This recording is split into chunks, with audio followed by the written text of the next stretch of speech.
Hello, everyone, and welcome to this very special episode of Paranormal Living. Today, we are ecstatic to be joined by Andrea Perron. Andrea, thank you for joining us on this show. Oh, it's my pleasure and my honor to join you, my No. friends across the pond. Yeah. Some of you may know Andrea as the author of the House of Darkness, House of Light trilogy, and she is the eldest daughter of the Perron family who lived in the house that inspired the movie The Conjuring. So, Andrea, our first question for you. So, in January of 71, you and the family moved into the farmhouse. How did it come about your parents deciding to move there? Well, I start volume 1 of my trilogy clarifying that because we were a perfectly normal family, middle-class American suburban family. And about a year or so before we ended up moving to the farm, something shifted in our community. And the boys that had formerly been our playmates became like little budding criminals. And and nobody knows how that happened or why. But a series of very unfortunate events occurred in our neighborhood, starting around 1969, I believe, and 68 or 69. I was about 10 years old when it began. And I delineate all of those in the books, in the first book, because for two reasons. I want everybody that reads the books to know that, ghosts weren't on the radar for us. I mean, the only time that the word ever came up was either in church when the priest said it, Father, Son, and the Holy Ghost, or at Halloween when we were using old sheets to cut holes in for the eyes. That was it. That was the only time that that word even surfaced in our lives. But my mother was becoming increasingly distressed by what was happening around us and even to us, and got to the point where she wouldn't really let us out of our own backyard, to interact with the kids in the neighborhood anymore. And she kept telling my father, I want to raise my children in the country. I want a place in the country. I want out of here. And so the trilogy begins chronologically and it ends chronologically 10 years later when we moved to Georgia. From the moment we step onto the farm in volume 1 till the moment that we leave the farm in volume 3, the stories are intermingled like swirling, like smoke above a fire. You know how smoke will just, dance with itself? Because so many things happened in that house that I felt that I needed to categorize the type of haunting, but also to let people also have that sense of timelessness that we did living there in what I've always described as a portal cleverly disguised as a farmhouse. We were fundamentally altered and permanently changed. And I truly believe in retrospect, in 2020 hindsight, that we were called to the farm, that we were supposed to go to the farm, that the things that happened around us and to our family had to happen exactly the way that they did in order for my mother to get so frustrated that she opened the newspaper one night and she said the advertisement for the farm just leapt off the page into her eyes. And that this was in June of 1970. And the next morning, my mother made arrangements, actually that night, 9:00 at night, which is, very late to call a real estate agent, especially back then. That was considered, very taboo. But she did. She was determined to go look at the farm. And it turned out later that it was the first day that it had been advertised for sale and that they had bought an advertisement for it, because a large estate like that is hard to move on the real estate market in good or bad times. But they bought a 6-month advertisement to sell the farm, and my parents found out at the closing in December of 1970 that my mother's call was the one and only call that ever came in on the farm for the whole 6 months that it was being advertised. And I always thought that that was very interesting. There's reason that I say what I say about us, that we were supposed to, that it was like the universe conspired to move us to that farmhouse. And one of the reasons that we moved was because I was being, as the eldest daughter, and one that my mother always considered to be, very, very sober in my approach to life, and not so fancy free like my sister Nancy. All right. Oh, I have a dog too. In fact, I thought that was my dog for a second. I'll introduce you to her momentarily. She's sleeping right here. Well, she was sleeping until she heard your dog. Yeah, all the dogs have to stay in the interview. They're souls too, and if they want to be a part of it, then they have to be a part of it. So anyway, speaking of dogs, when I was 10 years old, my father came home with a puppy, and she was an African Basenji. I don't know if you're familiar with the breed. It's a very rare breed, at least in America. And I fell madly in love with her instantaneously. And my mother swept her up into her arms, and she held her and said, "This is a very special dog. She deserves an equally special name." And she closed her eyes and kind of bent her head back to this, looked back. And then she opened her eyes and she said, "Bathsheba." Oh. And we were like, okay, we didn't know that name. We didn't know the biblical reference. We were just little kids. So we immediately abbreviated it to Sheba. We didn't know the significance of that name, nor did my mother when that name came to her. Yeah. And Bathsheba died a couple of years later. She was only about 2 years old when she died, and she died in my care. I was out walking her. She saw a car pass by. I had taken her up to the road. My sisters were with me. I asked if I could walk her, and Mom said, "Yeah, but take your sisters." And I was walking her, and she jerked away from me to run across the street to chase a carload of cheerleaders that were shaking their pom-poms out the window. And it was something that was bright and colorful and movement. And she ran across the street, and I screamed her name. And she immediately turned around and ran back toward me. And when she did, the oncoming car hit her. Thankfully, there was a police officer not far behind them, and he pulled up and he said, "She's too far gone. Run home and go get your mother." And he shot her. Oh my word. Gosh. And I was so traumatized. I'm still traumatized. I was so traumatized by that I became very sullen and very quiet and very dark and so angry at the universe, because she was my baby. She was my baby. I loved her so much, and I felt so guilty. And I went from being a straight A student to not caring about school, not caring about anything, not anything. And this went on month after month, and my mother became very concerned, very concerned. So she and my dad took us, I don't mean to tell you the whole book, but I mean, these are a couple of lowlights from the opening of it that, Mom and Dad took us away for a little vacation, and my grandmother, my meme, my father's mother, French for grandmother,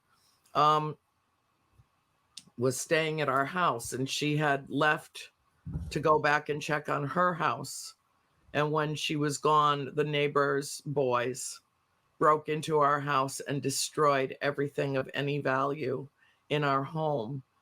and they kidnapped our two Siamese cats and sold them. We found out later who they were sold to, but she wouldn't give them back to us. And we had 4 cats. We had Juliet and her daughter Scrunch, and Scrunch was my baby. You know, I mean, I'm an animal person, like huge, and Scrunch was like the one little soul that was helping me slowly to get over the loss of Bathsheba. And her mother Juliet managed to escape. We found her outside when we came back from vacation, but they took my cat Scrunch and they beat her to death on the road in front of the house in a pothole. And I lost my mind. When they laid her shattered body on our picnic table, and when we got home from our little mini vacation that was designed to cheer me up, I went running over to my cat, who would look like she was laying on the picnic table waiting, and there wasn't an unbroken bone in her body. And I lost my mind at 11 years old. And for 3 days after I found out who had done it, the kid that had done it, and he was much bigger than me, I stalked him for 3 days in the neighborhood. I stalked him with single-minded purpose. And that was that I was going to do to him what he did to my cat. I mean, I went to the dark side in a big way. In a big way. And when I caught up with him about 3 days later, and he was in a very vulnerable place, and he didn't have his buddies with him to defend him, he was all alone. I beat that kid half to death. I hurt him in every way that I could hurt him, in every vulnerable place that I could pound him. It didn't matter that he was older and bigger than me, because my sheer rage gave me superhuman strength. And it was a neighbor of ours that saw what was happening and came out of his house and, you know, basically saved the kid, because he lifted me up off of him and said, "Go home to your mother." And my father ended up having to go to court and explain what happened. I was too young to even have to appear, but my dad had to go. It got very ugly in the neighborhood. There was all hell broke loose in the neighborhood. It was, my parents had to escort us to and from school for our own safety. It was terrible. And it was not long after this happened that my mother found the farm, and she went to look at it, and she emptied the family bank account of $500, which is all we had on hand, except for a few bucks left for milk and bread while my father was away on a business trip. And she wrote a check to hold the farm. It was earnest money to hold the farm. And when my father got home, my mother had never done anything that impetuous in her life, let alone during her marriage. And, you know, my father, oh my God, the poor thing. He's like, "Carolyn, I told you we don't even have any equity in this house. You know, how are we going to buy a 200-acre estate? You know, what's going on with you? Why would you even think that we could do this?" And he said, "You know, how do we get the check back? How do we get the money back?" And she said, "Just come look at the farm. Just come look at the farm. And if then you want me to get the money back, I'll find a way. I'll cancel the check. I'll cancel the deal. And so Dad piled us all into the car, and we all went up to look at the old Arnold estate. And all of us fell madly in love with it. And 5 months later, it became our home. How did you feel the first time you walked into the house when you had a look? How did the energy feel within like the place? I had lived there forever. Like it, and to this day, honestly, Jared, it is the only place on earth that feels like a permanent home to me. Everything else feels temporary. Yeah. Everything does. But when I'm at the farm, I feel like I'm truly home. It goes back to what you said though about you feel like you had to go there, and the experiences, everything leading up to that, and when you first walked in and the energy, how pleasant it felt. Like you say, it just shows that that was your path. Yeah. To get there. Yeah. And, interestingly, when I was writing the books, I wanted them to be as organic and as authentic. And, there are some parts that are very painful, like what I just shared with you. Yeah. But I asked every member of my family if any of them remembered anything strange happening during the 5, 6, 7 times that we visited that farm together as a family before we actually owned it. My parents signed the papers on it the beginning of December 1970. So we were the owners at that point, but Mom didn't want to move at Christmas, and Mr. Kenyon, who was the owner that we bought it from, he wasn't ready to move yet either. So, I believe it was the beginning of December. And so we didn't move in until January of 1971, January 11th, to be precise. And none of us remember seeing anything, feeling anything, smelling anything strange, feeling any dips in temperature, blasts of temperatures or anything, nothing that would be considered paranormal in nature. It wasn't until the day we moved in, and within 5 minutes, I had seen my first full body apparition, who appeared so solid and substantive that I would have sworn he was nothing but flesh and blood. And as I walked past him in the farmhouse on my way to the kitchen with a box my father had given me from the moving van, after I had greeted Mr. Kenyon, I started taking the box to my mom, who was in the kitchen with my baby sister, April. And I walked past him and I said, "Good morning, sir." And he didn't respond to me. He just looked right through me like I was an invisible ghost, some kind of a presence that he didn't recognize. And he was absolutely fixated on watching Mr. Kenyon pack the last of his belongings on the dining room table. Mr. Kenyon had lived there for many decades of his life, upwards of 60 years or so. He and his wife, and had raised their son in that house. And he didn't really want to leave.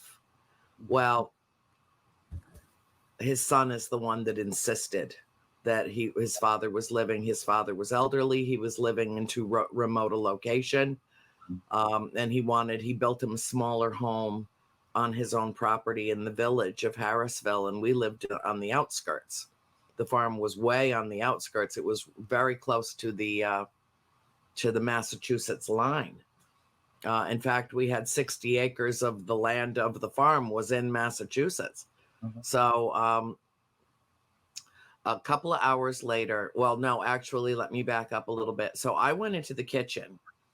And the only thing that I really noticed about the man, other than he completely ignored me, and that could have been just because I was a kid, I walked in and I said, "Mom, who's that man with Mr. Kenyon?"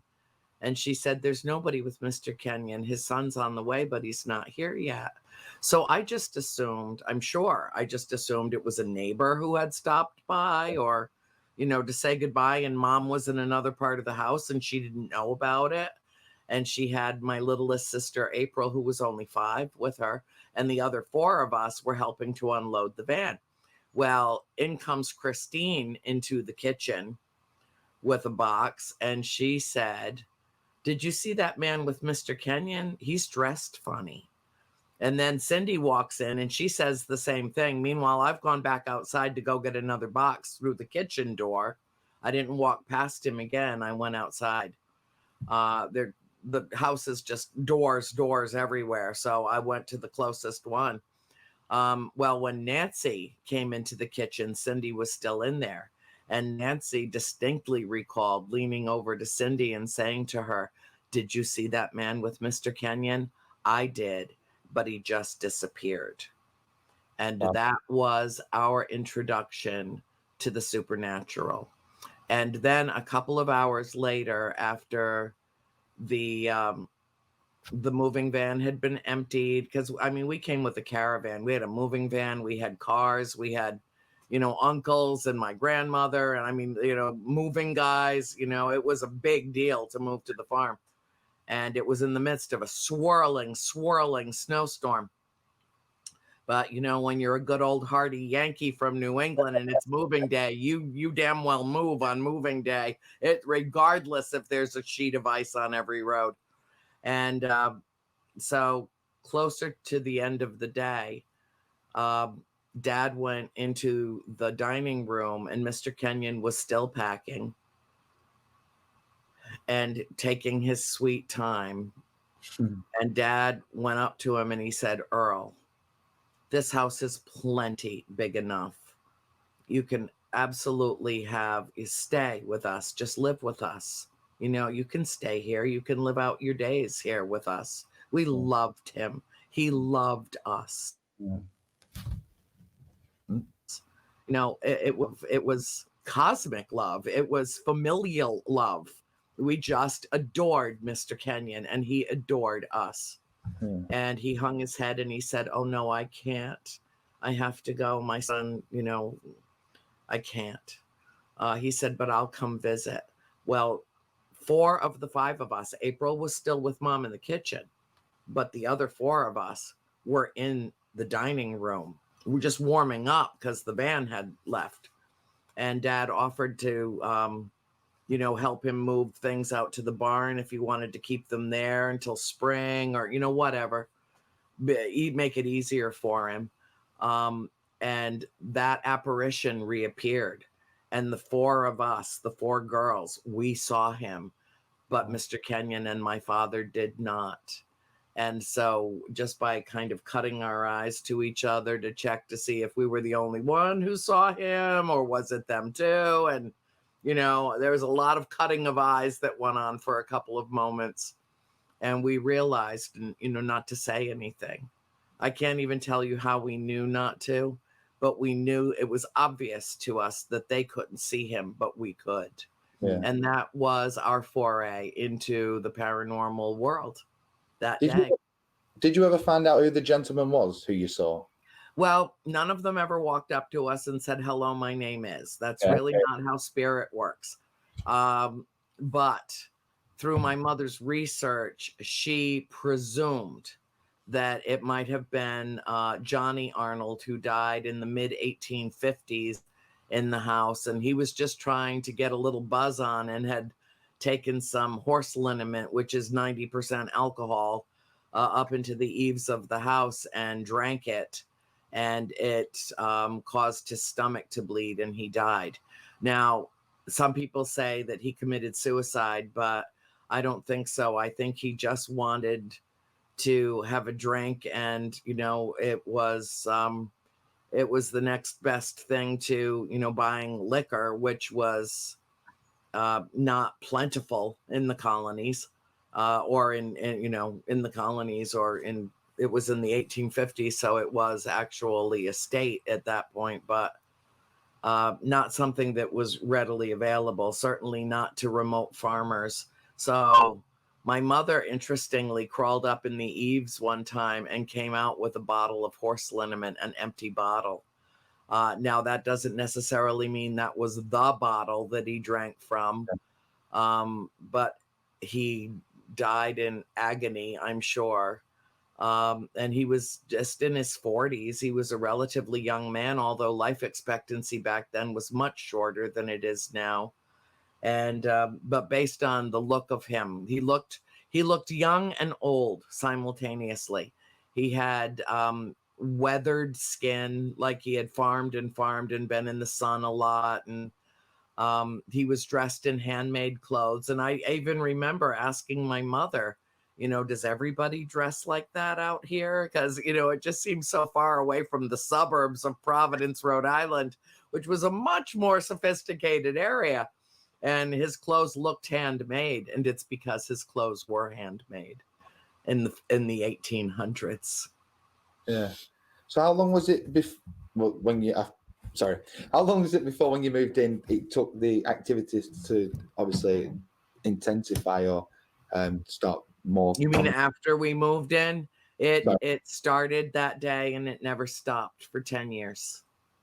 Wow. I can't imagine what that must have been like to live through. Amazing. Yeah. Absolutely amazing and phenomenal and fascinating and terrifying and enlightening. You know, I spoke at length with my mother while I was writing the trilogy, and my mother contributed enormously with her own stories and her own memories to the trilogy. I always call it a collective memoir because even though I wrote it, every member of my family contributed to it.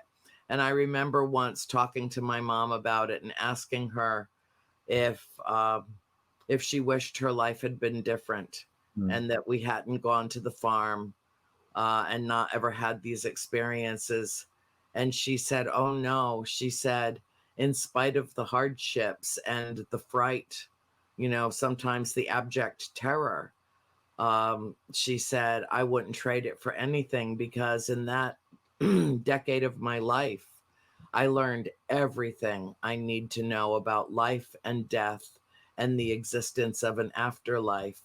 Yeah. And because of that, I'm free of fear about death, and I can live my life completely liberated from any fear of death because I know that there is something beyond our mortal existence and we do go on." And for me personally, I must say that to me, who they were in their time of life, it matters and yet it doesn't. You know, I thought it was, my mom did a lot of historical research on the farm, but for me, it does not matter who they were, that they still are is all that matters to me. That they are still somehow dwelling among us is proof to me, empirical evidence of the existence of an afterlife. And I'm so grateful for that knowledge because it has freed me to live the same way that my mother does. Excuse me. It's allergy season here. Please pardon me. It's okay, don't worry. You can edit that out. Yeah, don't It has freed me to live my life in a completely spiritually liberated way. And because I have seen the dark side of existence, because I know that evil exists, I choose deliberately every day to live in the light, to keep whatever is dark at bay, you know, to just put out so much positive energy into the world that it doesn't dare come near me. And so I'm 62 years old now, and I had my first encounter with spirit at the tender age of 12. And I can tell you honestly that it has served me well. Yeah. Oh, that's brilliant. What did your parents think? Because, like you said, they didn't see the gentleman that you all saw. What did they think when they first had activity? Well, my father just didn't believe it. And, you know, my mother was the first one of my two parents that actually had a very dangerous close encounter with a very large knife called a hand sai, which is a curved knife that's used for baling hay. And it was, we hadn't been at the house but a week or so when she decided one day after the four of us, April was asleep on the sofa and mom thought she would sneak out to the barn and really look at it because our parents had promised that in the spring that we could get a horse. So my mother decided to go out to the barn and look around, and it was freezing cold, freezing cold. And when she walked into the barn, there was only one exposed light bulb. So she pulled the chain. So it was very dim and dark. But then she began hearing a whooshing sound, like whoosh, whoosh, whoosh, like very rapid. And she thought, oh no, a bird got trapped in here. I mean, that was her first thought, was that a bird had gotten trapped in the barn. Um, and so she looked up, and just above the main beam of the barn, which was suspended some, I would say 30 or 40 feet off the ground, there was a knife, one of these hand size, laying out on the beam, but hovering right above it and spinning voraciously. And then it lifted up as she stood there and just looked at it, not even believing her own eyes. It came at her like a boomerang might and sliced right across the side of her neck, across her jacket. She had put on my father's leather bomber jacket, and it actually saved her life because she had about 4 layers of clothes on and then his large jacket. And it still bruised her neck right across and knocked her. It hit her so hard that it knocked her to the floor of the barn. And it blew her mind. She didn't know what to think of it. She didn't immediately say, oh my God, that was a ghost. She didn't know what that was. She had no idea. She had never had an experience like that in her entire life and did not know what to make of it, and kind of went into a deep state of contemplation about it that mimicked, being catatonic. I remember coming home from school that day, and I didn't know what had happened yet. Nobody did except Mom at that time. And she was just sitting on the sofa in the parlor, and April was sitting on the floor watching TV, and we all came home from school. And I yelled out for her, Mom, because usually she would meet us in the kitchen and there would be snacks and, glasses of milk and, something for us to eat when we came home. And she was just staring, just sitting on the sofa, just staring out into nothingness. And I remember asking her if she was sick, if she, didn't feel well. And she didn't even respond to me. It was like she was in another universe. So I went into the kitchen and I pulled together some snacks for my sisters and called April in. And when I came back into the parlor with my sisters, my mother had gone to bed at 4:00 in the afternoon. She told my father about it when he came home. He was away on a business trip. My dad owned his own business. He was a jeweler. He had fashion and fine jewelry. He had a trunk business out of the trunk of his car, and he had clients all the way from Quebec to Florida to Ohio. So when Dad made a long trip, he made a really long trip and saw all of his clients in any one region.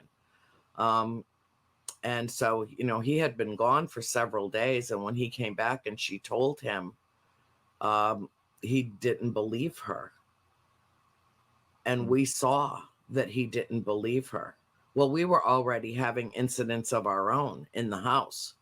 And that was an indication to us that if he didn't believe his own wife, the mother of his 5 children, who would rather swallow her own tongue than lie to him or anyone else, then we certainly couldn't approach him with what was happening with us.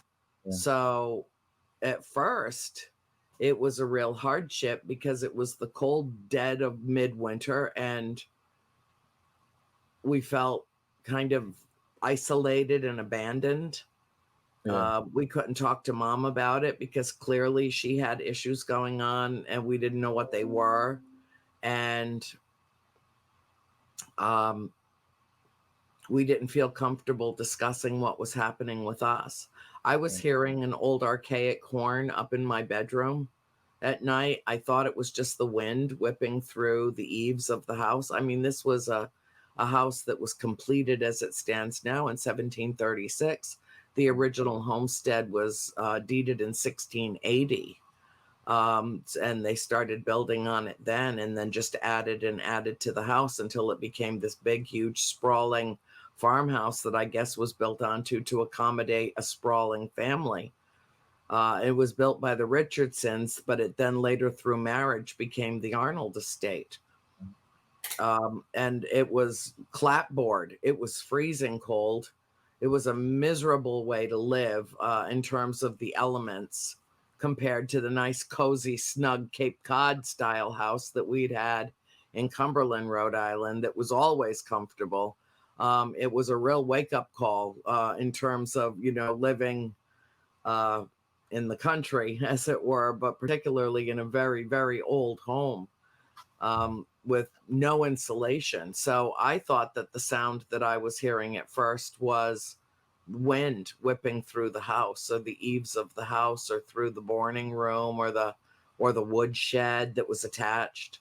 Yeah. Meanwhile, my sister Cindy was having experiences in her own bedroom, which was right next to mine. There were 3 large bedrooms upstairs, and there were doors that we always left open between them because it was the only way to circulate any heat through the house. And you could tell where the house had been built onto, because between my bedroom that was above the parlor and my sister's bedroom in the middle of the upstairs, there was an outside window that had never been removed. So with the rippled glass and everything, yeah, there's lots of photographs out there. People can find it online. But my sister Cindy kept coming, and she shared the room with Christine at the time, our middle sister. And she started coming into my bedroom at night. Within a day or two of moving to the farm, she started coming into my room and crawling into bed with me. And she told me she was hearing voices in her room. And I thought at first, when she said it, that she was talking about Christine, because Chris has a tendency even now to talk in her sleep. So I figured it was Chris, just blah, blah, blah. You know what she does.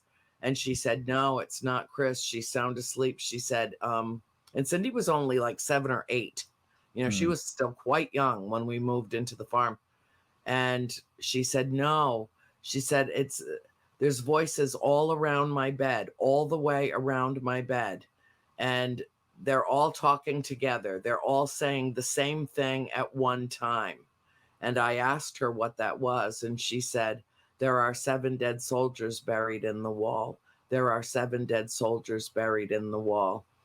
Over and over. And it would get louder and louder. And she did not understand, as loud as it got, as loud as they got, how it didn't wake up every soul in the house, how nobody else heard it except her.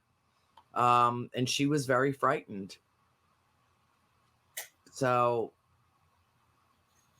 when I was writing the books, I asked Cindy one day, because I would have my sisters come over where I was working. I was living with my sister Chris and my mother up in Villa Rica, Georgia. At the time, I'm in Florida now. And I would have them come sit on the love seat next to my computer and just talk and share their memories. And I would just literally type as fast as my fingers would fly so that I could capture what they had to share verbatim. It was very important to me that the story be that authentic and based exclusively on our family memories.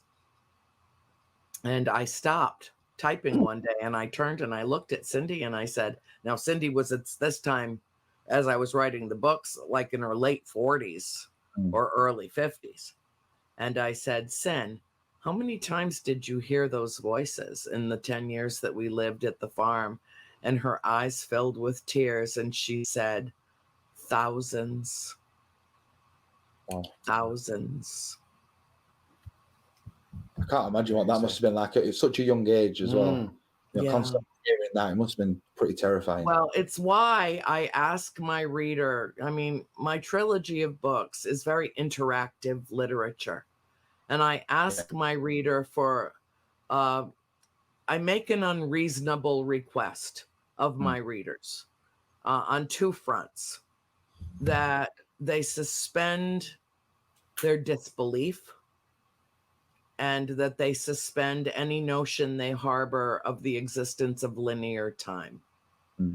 I want my readers to feel that same sense of timelessness that we did living at the farm.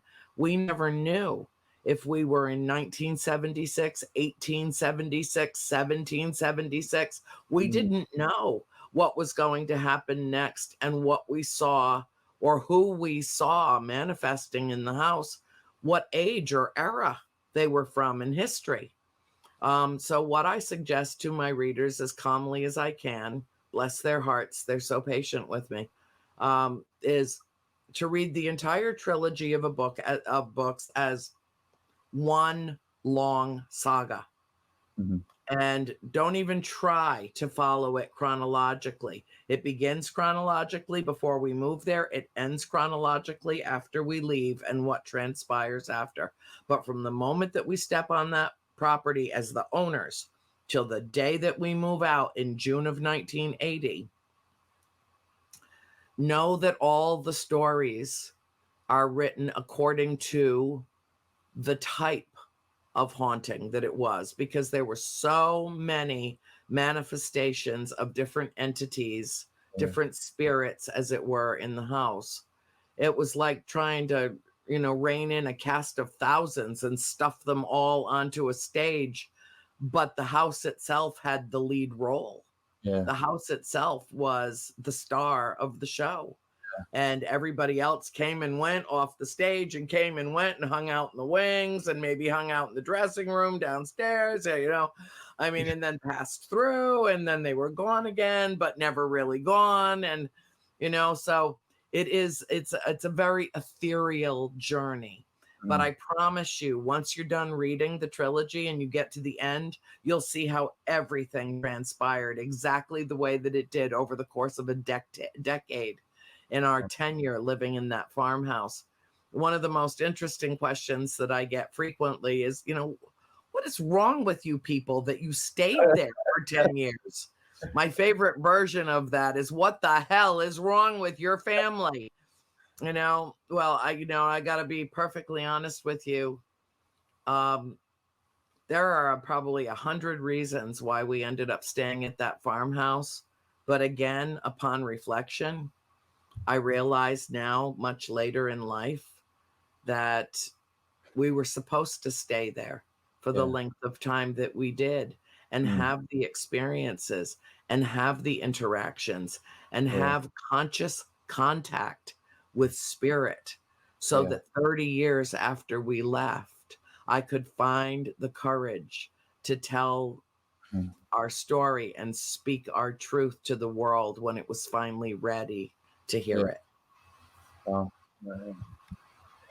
In the film, going to the film part, You mean the fictional film that's all made up in the heads of two screenwriters? That one? Okay.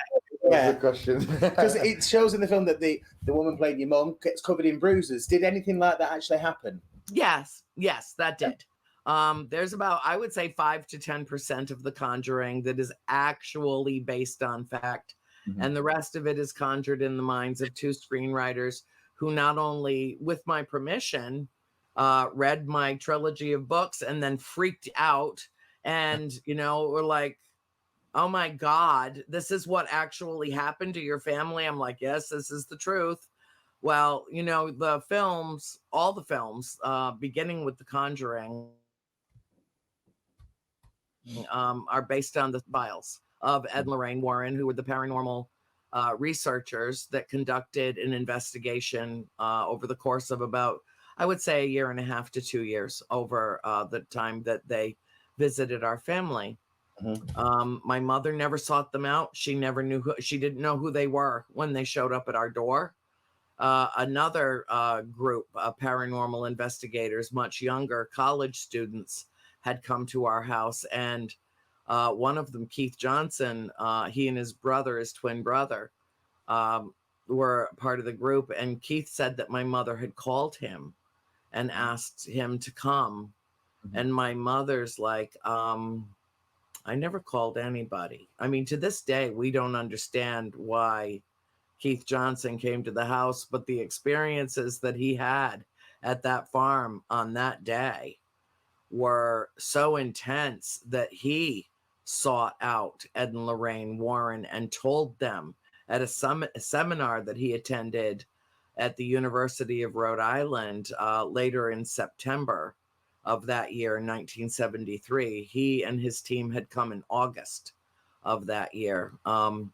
And he sought out the Warrens and he told them about our predicament. And they showed up at our house the night before Halloween, 1973, October 30th.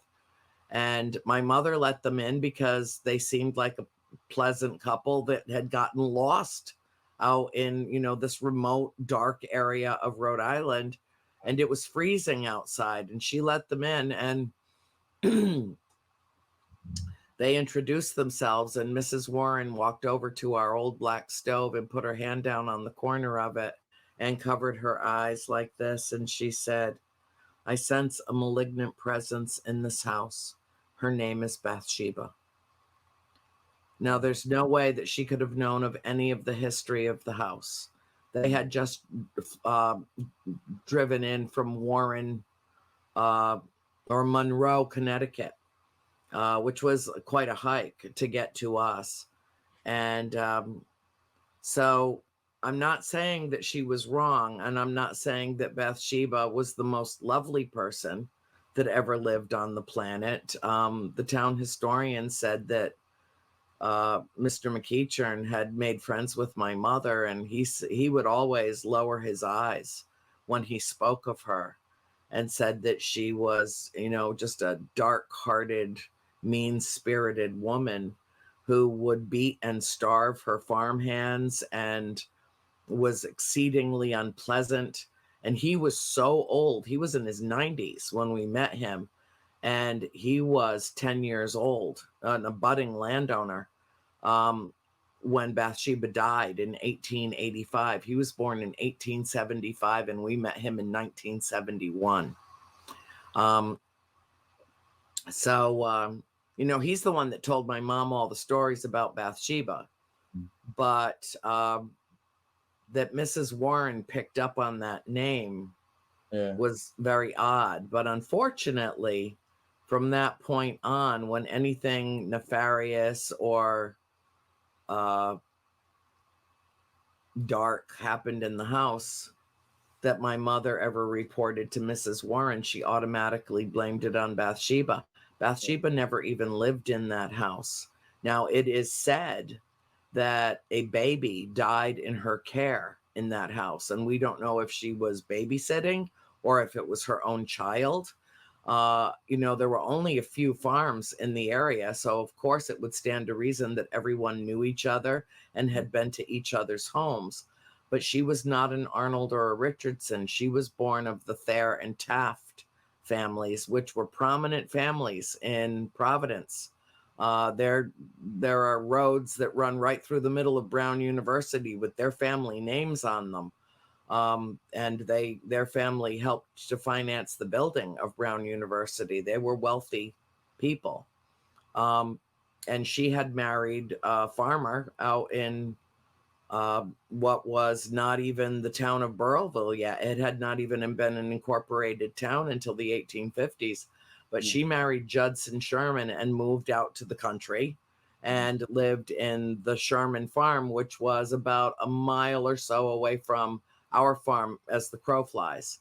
But Mr. McEachern told us that a baby died in her care, and that there was some question as to whether or not she had harmed the child deliberately, because when its body was examined, it was found that a needle had been impaled at the base of its skull and that it had died of convulsions.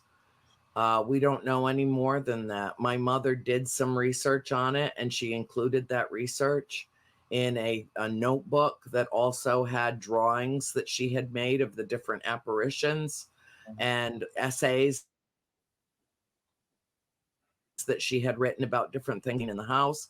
And it was loaded with research that she had done on the birth and the death certificates of different people that had lived and died on that property. Interestingly enough, I found out just a short 6 months ago that Bathsheba's husband died on that property.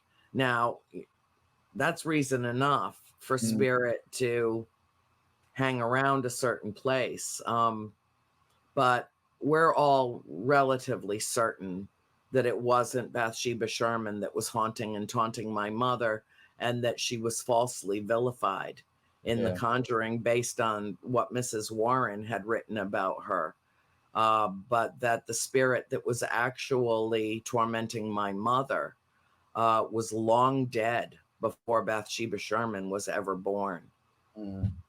Was this the spirit what was attached to your father? Yes. Yeah. She loved my father and she hated my mother and she coveted us, the 5 children. And my father thinks that it was Mrs. John Arnold who died at the age of 93 in 1797 by hanging herself in the barn. And apparently somebody else at the house took her body down, because if you think suicide is frowned upon now compared to how it was, back in the 1700s, you couldn't even, if you committed suicide, you couldn't even be buried with your family in the same plot. And so Mr. McEachern told us that, they kept it a secret and took her body down and gave her a proper Christian burial in the family in the old Arnold Cemetery. We don't even know her first name, because that was back in the time when once a woman married a man, she assumed his entire proper name. And so we don't even know. On her gravestone, it says Mrs. John Arnold. No first name of her God-given name. Thank God those days are over. But I mean, when you can't even have your own identity and you literally get absorbed into your husband's identity when you get married, just seems so archaic to me, probably because it is. But it's how things were done back then. So we don't even know her first name.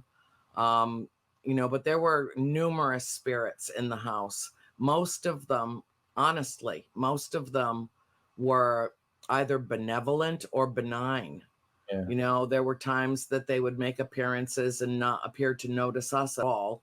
And there were other times that, there would actually be interaction, which is amazing to me. It's like we would be in the same dimension simultaneously.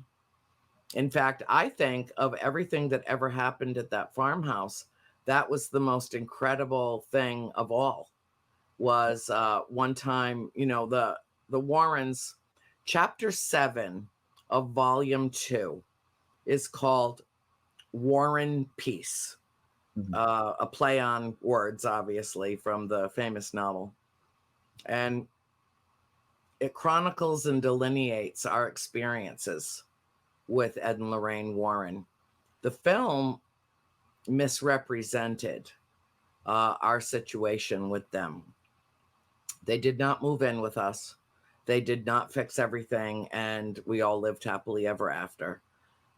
They foisted a seance on my family, on my mother and father, that my father strenuously objected to, but they really believed that it was necessary to do it. They felt that my mother was being oppressed by a hateful spirit and that she risked becoming possessed. And they were devout Roman Catholics. The film represents it as though Ed Warren did an exorcism on my mother. Ed was the only layman on earth at the time that was trained to assist in an exorcism through the Roman Catholic Church. He would never, ever have taken it upon himself to conduct an exorcism alone by himself. He had too much respect and reverence for the church and for the exorcists of the Catholic Church. But the film portrayed us as, kind of godless heathens, and nothing could have been further from the truth. Nothing could have been. We were all born Catholic. We were all baptized. We were all made our first communion. My father was an altar boy raised in the Roman Catholic tradition, went to parochial school, and my mother, after she met my father, threw off his plans to become a priest when he fell in love with her. He was going to serve in the Navy, which he did for 6 years. But during that time, he met my mom and fell in love with her. But his intention had been to, serve his country and then come home to Rhode Island and go into the seminary and become a priest. And my mother converted to Catholicism to marry my father because that was the expected thing to do back in that day and age. And my grandmother, my meme, wouldn't have had it any other way. So I would venture to guess that the Perron family was as devout as the Warrens were. And it was not a case of us not being faithful servants. We went to church, not religiously, quote unquote, no pun intended. Well, maybe there is a pun intended there. But, we went regularly as a family. And it was during our Easter Mass of the second year that we lived at the farm. So April at that point would have been just about to turn 7. And we were sitting in church, and the priest who was delivering Mass said, "And the Father and the Son and the Holy Ghost." And April, in her big girl voice, not her inside church voice, but her outside in the yard voice, turned to my mother and said, "See, Mommy, God has ghosts just like we do."